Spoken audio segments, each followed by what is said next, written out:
Today, we'll be looking at a Yemeni blogger who goes home to find a different picture than the one portrayed on TV. A 72-year-old grandfather who takes on corruption in the world's largest democracy with the help of millions of tweets. And how Mexicans are using social media to end the violence their government cannot.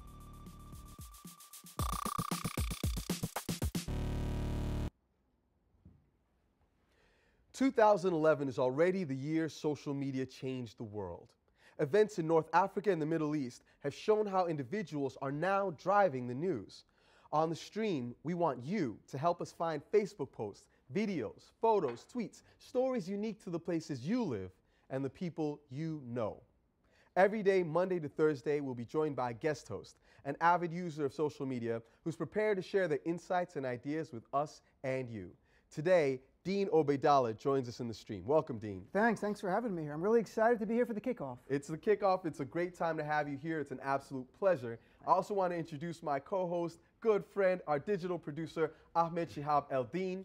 Ahmed is going to be every day looking at what's happening on the web, finding out the most interesting and insightful stories that are creating a buzz in social media. Ahmed, tell the people how they can get into the stream. Sure, Derek.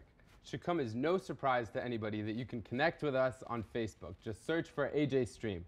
But I want to draw your particular attention to the Discussions tab, because the entire concept of the show is that we're trying to tap into conversations that are already happening, but also generate some conversations of our own.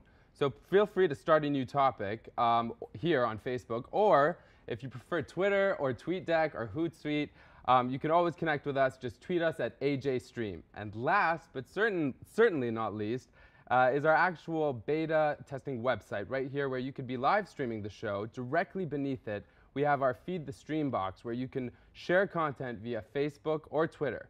Ultimately, it's my job to make sure, and it's my responsibility to make sure that your voice gets heard on the show, and potentially even seen. If you have something to say, record a video, send us the link, and you could find yourself in the stream. That's great, Ahmed. This is all about interactivity, and we want people to get involved. Dean, before we go any further, tell us a little bit about what you're up to these days. Well, I'm performing in an off-Broadway play in New York City, a comedy show called Laughing Liberally, This Ain't No Tea Party.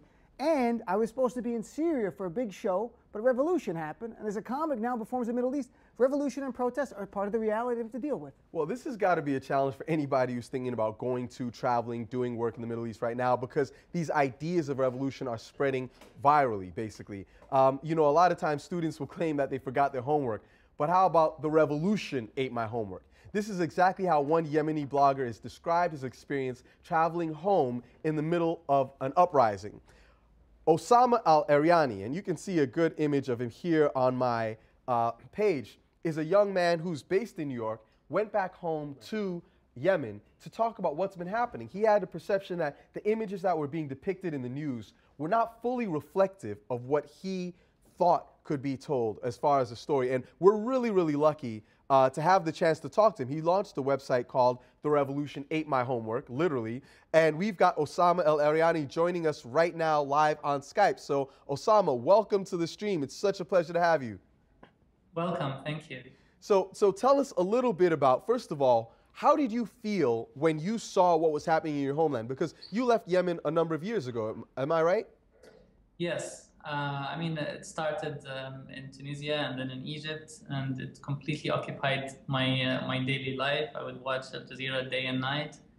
And being a photography student, I tried to incorporate that somehow into my photography projects, but there's nothing really like direct engagement. Now this is the thing, so that people have a good and clear understanding.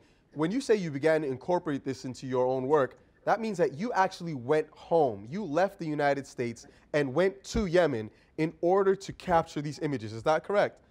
Yes, but initially I tried to do it without going home. So I was doing, you know, media appropriation of images, mixing it with existing pictures, and it felt just so lame and pathetic. And I felt I really need to be there and produce, you know, my own material, so see for myself. You tried to play it cool, but ultimately you had to get basically in on the action. And it's so interesting because we've been looking at some of the images that you put on your website, and here on my screen you can see, could you describe us what we're seeing here?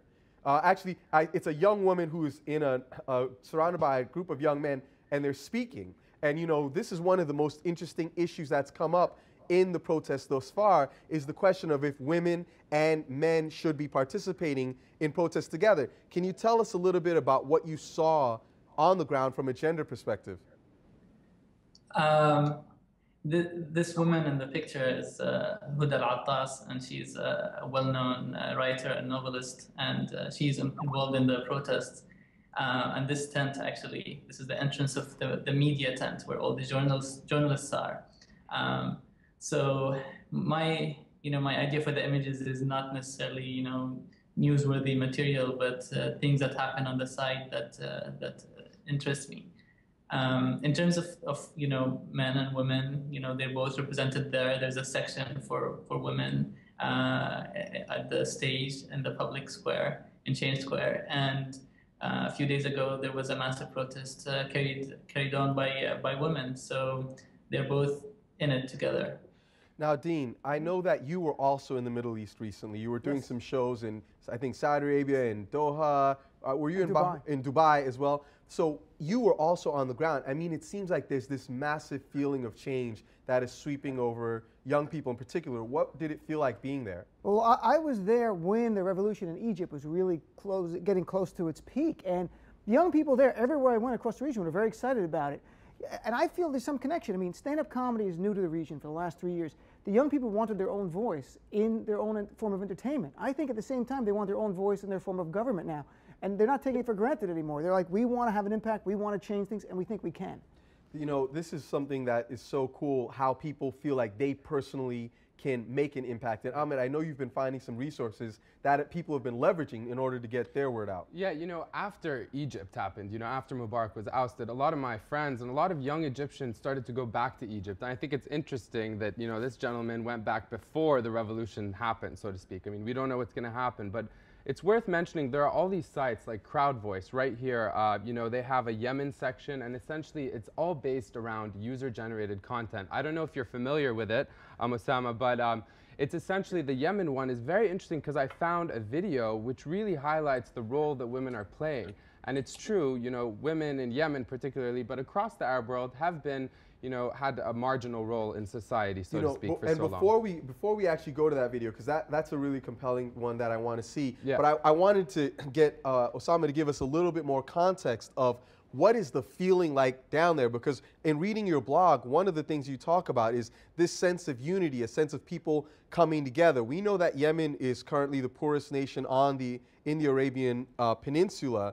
And a lot of people from different parts of the country have wanted different things. There was a separatist movement in the north. There have been people having concerns in the south. And yet it seems that people have been leaving their pre-established political positions at home for this common idea of a new Yemen. I mean, is this a right way to look at it, or what did you feel on the ground? That was actually the most amazing thing that I experienced there in Change Square, is how people that wouldn't normally see other groups of people would meet there, would socialize, would make new friends, and would sleep in the same tent together. So there's a certain culture that emerged in the square that's really fascinating to me. And I'm considering going back for a longer period of time just to be in that atmosphere. So it's really, people in the south that, wanted to split the country are now starting to gather and under the same demands of the whole country, which is to change the regime and to stick to unity. And it's really very hopeful and very idealistic time. And Osama, I just want to jump in here just quickly with a tweet that I think also kind of puts this into perspective. Here it says, Yemeni women were carrying photos of Che Guevara in their marches today against Ali Abdullah Saleh. And if I go to this photo that's also we found, I mean, these are men here in this picture, but they were marching alongside the women. And right here, you can see a photo of Che Guevara. I think this is really interesting because it's also important to mention how important people of your generation, the kind of role they're playing. Because I think it's at least 50% of the population is what? In it's Yemen? Something like 44% of the population of Yemen is under the age of 14. And this is one thing I would ask you, Osama, before we let you go, is so there's a lot of really good feeling right now, but do you think that is going to be enough to sustain the revolution? Let's say Saleh goes. what happens then? Will people go back to their previous corners, or do you think there's enough momentum to really make a different kind of society? That is the big question. And even though there are some problems that we have to admit within the movement, everyone is really hopeful and they want to work together to make it work. We can't really afford to fail in this. Maybe we didn't choose the timing that it happened kind of, after Egypt and Tunisia, but now that it started, we really need to make it work and make it successful. Well, that is very, very well said. We didn't choose the timing, but now it's the time to best make it work. Thank you, Osama, so much for joining us. We hope that you'll come back with more images and more stories if you do decide to go back to Yemen.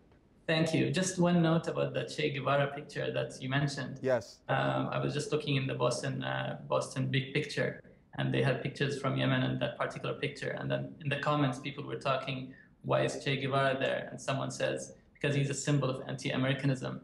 So this is like a perfect example of how, the same symbols are perceived to be different in other places. So the same reason that they would carry it here in New York or wherever is the same reason that they're carrying it there. Yeah. It's a symbol for struggle and, for class struggle and for, changing rigid structures and for justice. So it's really Osama, let me make sure we understand this, because this is a really important point. You're saying that people in Boston were saying, oh, they're carrying it because it's an anti-American symbol. But you will see cats in Brooklyn and in Bay Area and people in Austin and around in Chicago wearing Che Guevara symbols as a symbol of revolution and making change. You're saying, Osama, that they too are seeing this as a symbol of making positive change in the same way that we would use the symbol. Potentially. Right. That's a really great point, Osama. Thank you for offering that clarification. Once again, we appreciate having you on, and we hope that you'll come back and join us with more images and more dialogue or stories of what's happening on the ground in Yemen. Thank you very much. It's been a pleasure.